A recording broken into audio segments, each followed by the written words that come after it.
Alors, je voudrais parler d'une expression qu'on employait beaucoup dans ma jeunesse, c'est l'expression science infuse.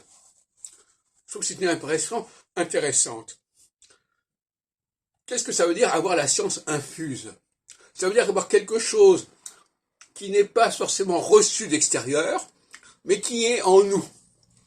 Et moi je pense que d'une certaine manière les juifs, excusez-moi de le dire, ont une forme de science infuse. Enfin les juifs les plus représentatifs, les plus doués, ont la science infuse, c'est-à-dire qu'ils savent des choses comme ça, sans les avoir reçues.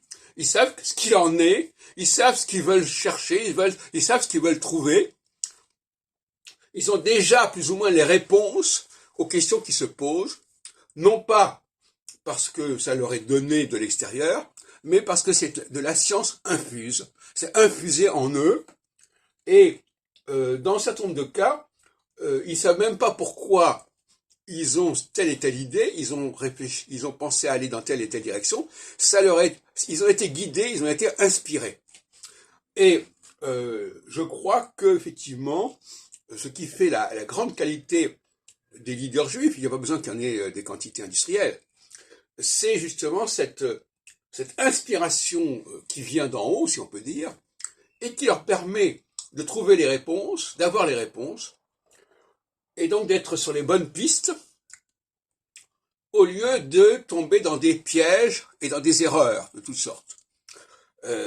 Alors, il y a aussi une expression que j'aime bien, c'est une notion de théologie critique.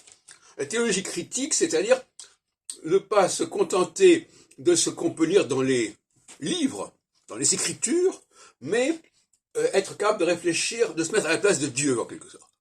Se mettre à la place de Dieu, à la place d'un créateur, et de dire, si j'étais Dieu, qu'est-ce que je ferais? Comment je fonctionnerais? Comment j'agirais? Comment j'organiserais les choses? Voyez-vous?